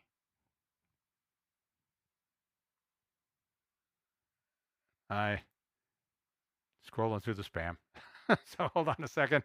Uh, okay, I've caught up with all the comments. I just want to be sure I wasn't leaving anybody behind, because it's I think the thing that I value most in everything we do here is the interaction. So JP, you're quite welcome. I think when you, I mean, sports is a really cool example of this.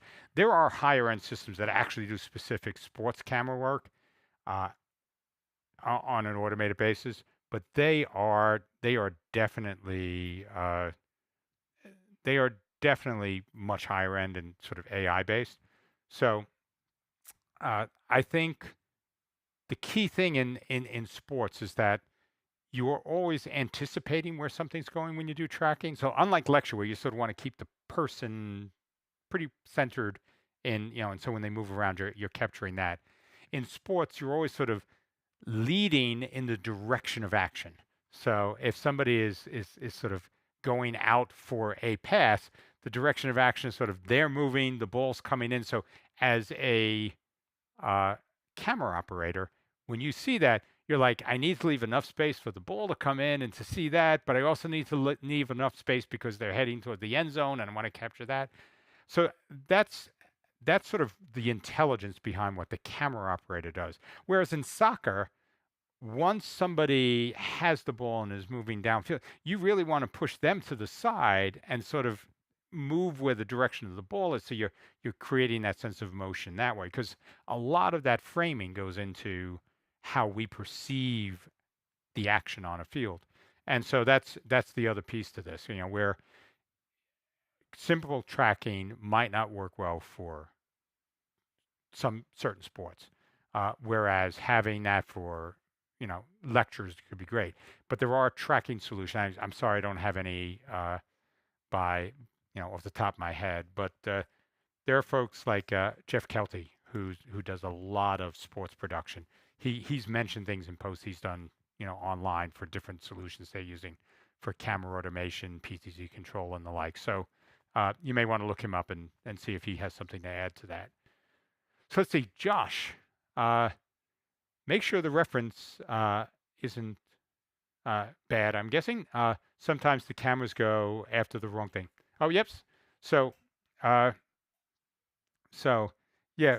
Oh, I'm sorry. I'm missing this. I'm thinking reference signal. It's talking reference. Yes, I did see a video of that where the the auto tracking the auto tracking went after a referee's bald head, and it thought it was a ball, and it couldn't get unlocked from that.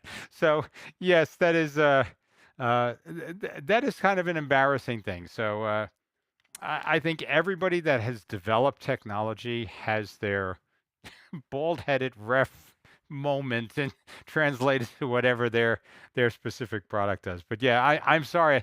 I'm thinking reference signal in that. I say, like I said, I'm tired, so not quite quick on that. But yes, that is a funny. That was a very funny clip. If you look it up on YouTube, I'm sure it's out there. But that was very, very funny. So let's see. Aziz says, thanks. He says he loves the show. Aziz, thank you. I am surrounded by great people. So anything you see that makes it onto the screen, all kudos to them. I just get to stand in front of the camera with lights. That's my job here. All the smart people are on the other side of the lens here. So let's see. Josh is saying, "LOL." Sorry, yeah, Josh. It's been a long week for me, so the brain is, the little hamster wheel isn't turning as fast as it needs to sometimes. So I definitely appreciate your understanding. But that was funny, and that was a great thing to call out because that made the show for me. So thank you, and JP definitely appreciated it too there. So let's see. So JP was asking, he was thinking about RF chip on the referee and let the camera follow the chip. That could actually be a very interesting approach to that. Sort of riffing on what you have. Where I could see that being very useful is if you could take and have a camera track that sort of RF on a referee, but then give an operator the ability to lead or lag that. So you could sort of sit there and go, by default, it's sort of in the middle. But for certain situations, I don't need to be the operator tracking it. But what I'm going to do is say, the action is more on that side of the ref or it's on that side of the ref. And you could sort of move the camera framing to do that. So that could be a good way where if you have a single operator that needs to do a lot of different functions, you could add some automation to that, and that could be really cool. Yeah, and Josh was mentioning that's like, yeah. I mean, they have tracking in hockey where I know they put it in the puck, and so the camera can follow the puck, and they actually had graphics. I mean, I don't know if they do that anymore, but they used to have graphics because if the puck were down behind the boards around the hockey rink, they would just have a little sort of like a red glow of where the puck was exactly, so you could see what was happening with it and sort of follow that motion off screen. So there was some cool stuff around that.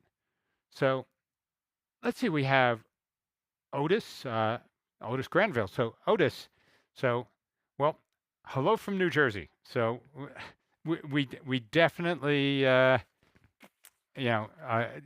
grateful to have you joining us here. He's saying let's get a camera shot of the behind the scenes people. Well, I don't have any PTZ cameras here, but they are over there, and I will have to bring them on. So we will be doing a show coming up about our studio and everything, how we have everything set up and how our productions are run. So I will definitely, Otis, include a shot of the team in action when we do that. So you'll get to see that then. But thank you, and I agree, Otis. I mean, most people don't appreciate the value that the crew that you work with and the folks that help with getting everything ready for a show, uh, how much they add, even though they don't get the on-camera recognition. So it's Joe and Matt over there that have been working away. So definitely appreciate everything they do. So thank you, Otis, for calling that out. So let's see. So Josh, oh, let's see. Josh is saying it used IR lights, crazy cool tech back then. Yeah. So yeah, I mean, he's talking about the hockey puck, the way it was tracked. Yeah, I mean, it was really great. And I remember, watching it with like Islanders games and stuff where I could see that, and definitely cool tech. And if there is a blog, out with how that was done, I always love reading those things.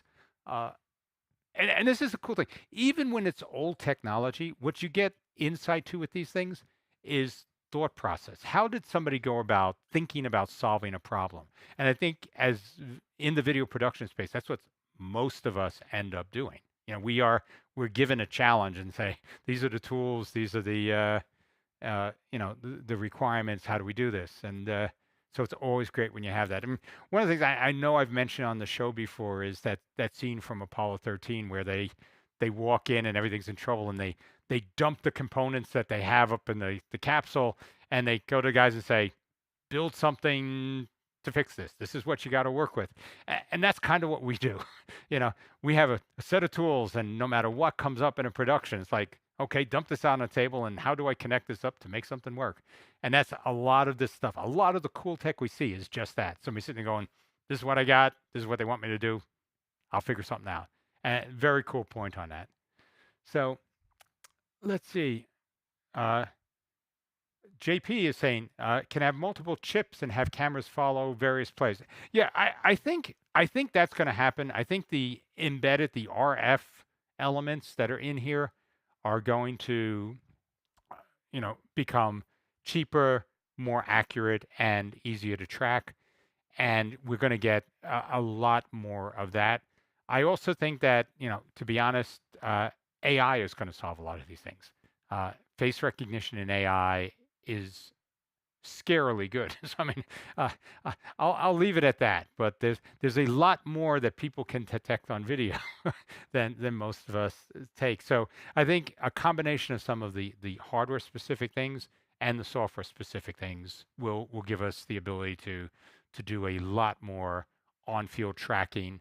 And things like dynamic stats, like where you can come back and as that play is running, you can just like track them with the statistics and other things based on what people think is going to happen. So sports will become a combination of software, cool hardware technology, data, all combined, and that's going to make the sports viewing experience very different. Not only is it going to look better, but the information factor on it and how that's communicated is going to be, through the roof. Over the next 10 years, I think we're going to see a massive shift in what we're able to do. So let's see. So let's see. So Aziz is next. He says, have you guys heard about PTZ cameras from a company called Marshall? Are they comparable with the big name? So Marshall, now I haven't used them directly. So, but I do know that Marshall cameras, I believe, NewTek, when they made their first PTZ cameras, they were using Marshalls. Do I have? I don't. I thought I had one sitting right next to me. But those cameras were Marshall cameras, sort of rebranded for NewTek with their software in it. I don't know much about the Marshall PTZ cameras. I think where Marshall really has a name is in sort of those, it's like end zone cams, the very small POV point of view cameras, that people put up on, the backboards in basketball and, the end zone markers in football and that. So, but I don't know much about their PTZ cameras to comment. And there are lots of factors that go into the quality of a PTZ camera. So, one piece is the tracking mechanisms and the gears. How accurate are they? How do they stop? Do they have soft stops? Do they have hard stops? Other things like that. Uh, the other piece are the image sensors that are baked into that, and how do they perform in low light and different changing light changing conditions, things like that. And then there's the processing and everything that sort of goes out from that. So multiple factors, and to in certain cases that price does matter. Where you get better hardware mechanisms. Other cases, it's some of it is software, and so you can get really good capabilities out of lower end hardware simply because the software is up to the task. So let me see. So Otis says, howdy to both Joe and Matt. So gentlemen, good job. uh, so Otis, again, thank you. So let's see. So Josh is saying, it won't let me share the link in the chat. I can email it to you though if you want. It's a great read. So yeah, if you would, Josh, because then I'll post it up on the Streaming Alchemy site and make sure that other people can see that too. So please, yeah, just if you can do it through Facebook, just message me.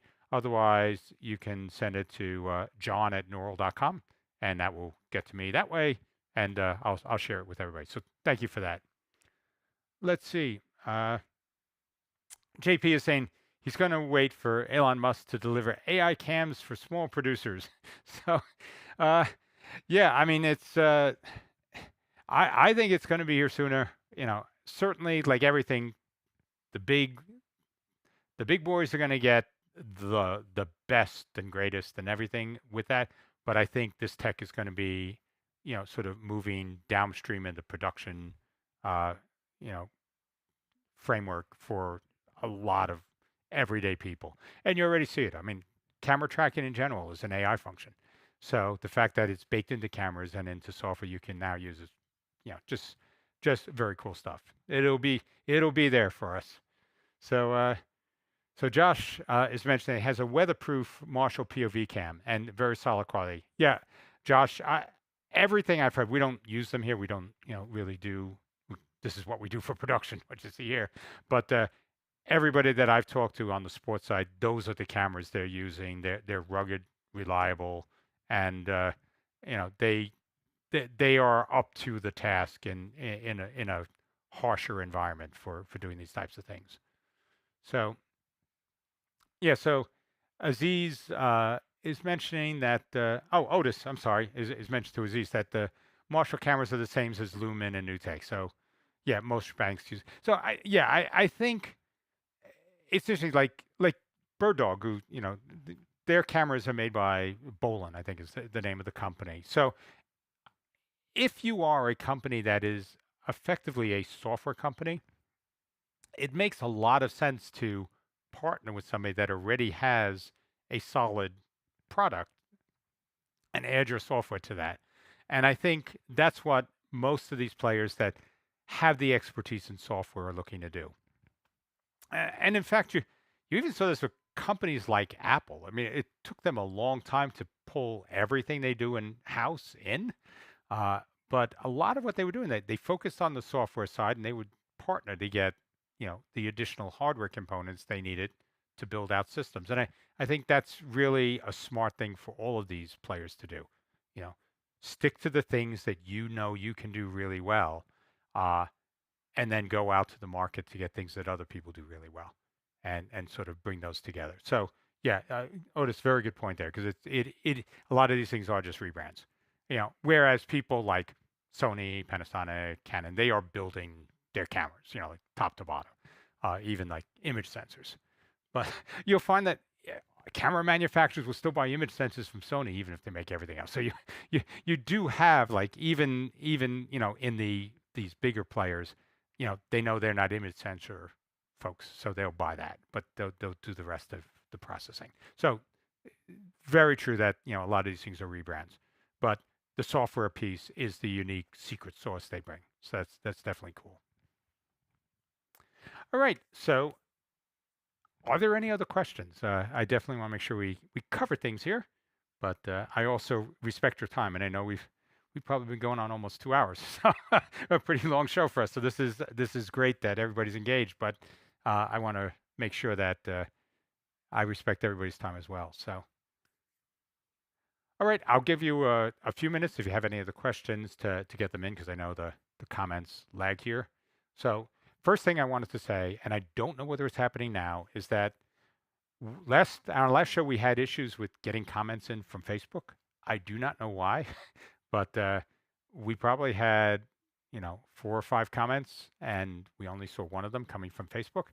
And so if there are issues right now with Facebook, again, I apologize for that. We're using, as I mentioned, vMix Social for this, so we can only pull out what comes into us. But definitely, we do, you know, welcome comments from both Facebook and YouTube, and we'll do everything we can to respond to people. Uh, so I guess that's it. I had a great time today. I came into this tired, and I'm actually leaving it full of energy. This was a great discussion with everybody, so I thank you for that. We will be back again next week, and hopefully you'll all be able to join us. So thank you, everyone. See you then. Take care.